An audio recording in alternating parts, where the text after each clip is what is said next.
Apprentissage du vol d'eau. Démarrez vol d'eau, tirez sur la profondeur pour accélérer.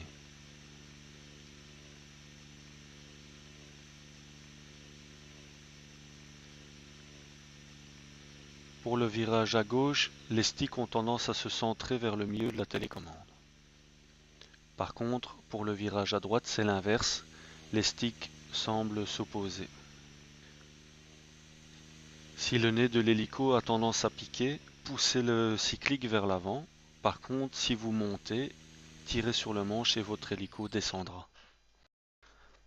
Apprentissage du vol vers l'arrière. Pour le vol vers l'arrière, mettez l'hélico face à vous et tirez légèrement sur le manche afin que l'hélico accélère. La position de l'anticoupe doit être soit à l'horizontale, soit légèrement en dessous de l'horizontale. Lors du déplacement vente, vous poussez le cyclique vers le haut afin que l'hélico ne tombe pas.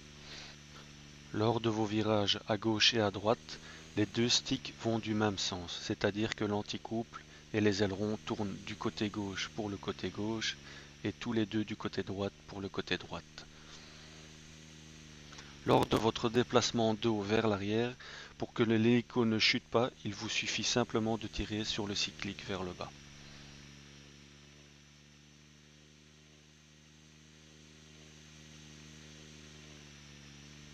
Apprentissage du tic-toc de base.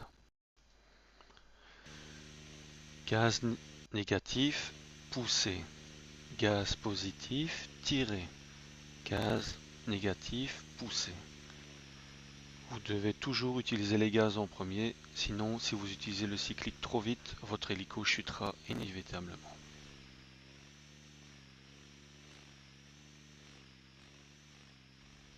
Si vous voulez maintenant vous déplacer dans un tic-toc, rien de plus simple, il vous suffit de jouer sur la position de l'anticouple.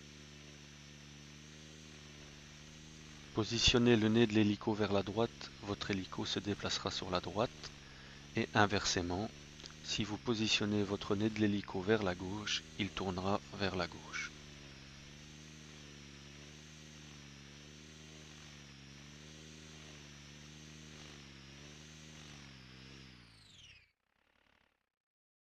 Pour le tic-toc latéral, c'est à peu près le même principe, le voici. Si vous désirez un déplacement sur la droite, mettez le nez de l'hélico vers le bas, à droite.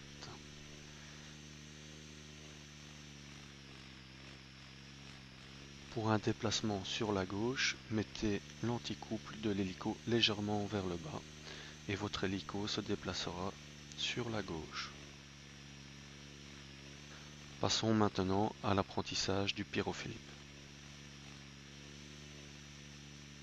Suivez les mouvements dans l'ordre pour cette petite astuce.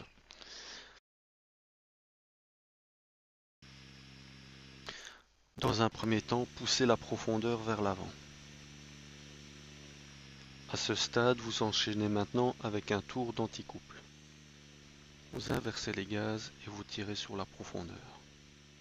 Passage dos au ventre. Vous tirez sur la profondeur, vous tournez ensuite à l'anticouple et vous repoussez vers l'avant. Ce mouvement vous permettra d'acquérir les bases beaucoup plus facilement. Pyroflip ventre. Poussez d'abord la profondeur vers le haut, ensuite seulement faites un tour d'anticouple et pendant l'anticouple donnez un aileron à droite. Dès à présent, essayez de stabiliser l'hélico dans la position dos. Pyro dos vers le ventre. Tirez cette fois sur la profondeur suivi de l'anticouple à gauche et de l'aileron vers la gauche.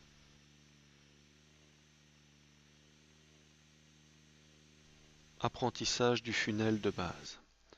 Alors c'est très simple, il vous suffit de partir en arrière et de corriger le décalage de l'anticouple qui a tendance à partir sur le côté. Le rotor de queue doit légèrement précéder la verticale, voire s'approcher un maximum de la verticale pour éviter que l'hélico ne dévie. Apprentissage du hurricane. L'hurricane est une sorte de translation vers l'arrière très rapide et sur la tranche. Même principe, l'anticouple doit s'approcher de l'horizontale, voire être légèrement en dessous de l'horizon. Lors du vol d'eau en hurricane, vous tirez sur la profondeur pour que l'hélico tourne dans le bon sens, et inversement, vous poussez sur la profondeur quand vous changez de sens. Lors de votre déplacement en hurricane, essayez de garder le tube de queue un maximum dans le sens du déplacement. Si votre hélico a tendance à chuter, essayez de mettre soit plus de gaz ou de régler l'inclinaison de votre hélico. Et enfin, pour terminer, pour régler l'altitude de votre hélico, utilisez simplement les ailerons. Voilà, mon tuto touche à sa fin. Je vous présente encore deux autres petites figures, dont le pyrofunnel. Donc c'est un funnel dans lequel vous tournez sur vous-même. Et par la suite, je vous montre un petit pyroloop.